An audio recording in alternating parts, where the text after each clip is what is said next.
اللہ کا احسان کہ اس نے ہمیں اور آپ سب کو دیار اعلیٰ حضرت میں حاضر ہونے کا موقع عطا فرمایا۔ اللہ کی بارگاہ میں دعا ہے پروردگار عالم ہماری حاضری کو اپنی بارگاہ میں قبول فرمائے۔ اللہم آمین یا رب العالمین۔ الحمدللہ ہم اور آپ بریلی شریف کی سرزمین پر حاضر ہیں اور اعلیٰ حضرت رضی اللہ عنہ کی بارگاہ میں خراج عقیدت پیش کرنے کی نیت سے حاضر ہیں۔ الحمدللہ بریلی شریف کی سرزمین پر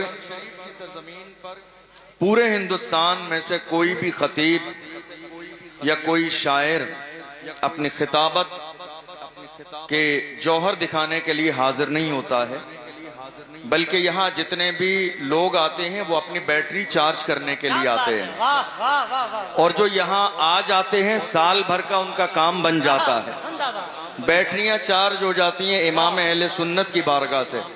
یہاں کوئی خطابت کے جو ہے جوہر دکھانے کے لیے نہیں آتا۔ الحمدللہ آج ہمارے اس عظیم ممبر پر بڑی بڑی شخصیات موجود ہیں۔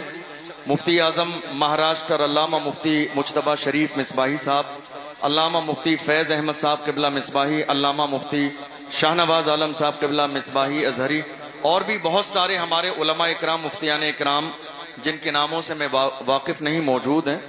تو وقت بہت کم ہے۔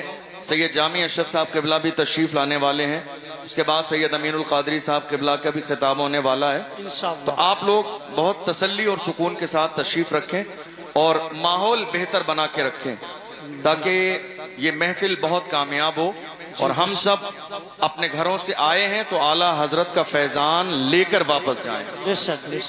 مجھے یہ دور تک عاشقوں کا سیلاب دیکھ کر ایک گستاخ کا وہ جملہ یاد آ رہا ہے جس نے اپنے ماننے والوں کو غالباً کسی جلسے کی تیاری کا حکم دیا تھا اور کہا تھا اتنی بھیڑ جمع کرنا، اتنے لوگ لانا کہ سفر کا میلہ فیل ہو جائے، اور سفر کے میلے سے اس نے اشارہ امام احمد رضا کے غلاموں اور عرس رضوی کی طرف کیا تھا کہ سفر کا میلہ فیل ہو جائے۔ میں کہتا ہوں اگر آج ایسے حاسد بریلی شریف کی سرزمین پر ہوتے تو ان کے کلیجے دہل جاتے اور پتہ چل جاتا تمہارے پاس عاشقوں کا اتنا ہجوم نہیں ہے، اس سے زیادہ ہمارے یہاں جوتیاں پڑی رہتی ہے۔ بہت اچھے تم سفر کے میلے کی بات کرتے ہو، سفر کا میلہ فیل ہو جائے، دیکھ نہیں رہے ہو؟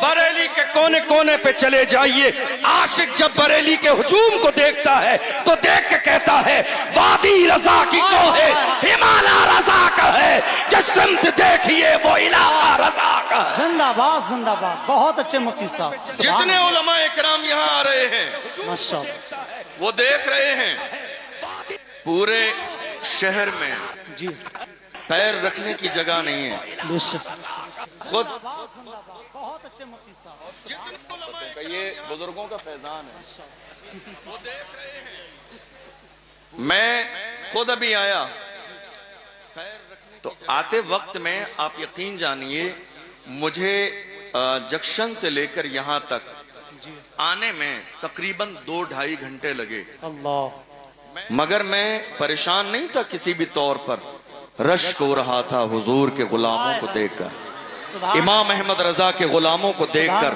الحمدللہ موجودہ دور میں اعلیٰ حضرت کے زمانے کے بزرگوں میں پوری دنیا کے اندر سب سے زیادہ نام اگر لیا جاتا ہے تو امام احمد رضا کا نام لیا جاتا ہے۔ بے شک، امام احمد رضا کے نام کے نعرے لگتے ہیں، اور کیوں نہ ہو جو مصطفیٰ کے غلام بنتے ہیں وہی زمانے کے امام بنتے ہیں۔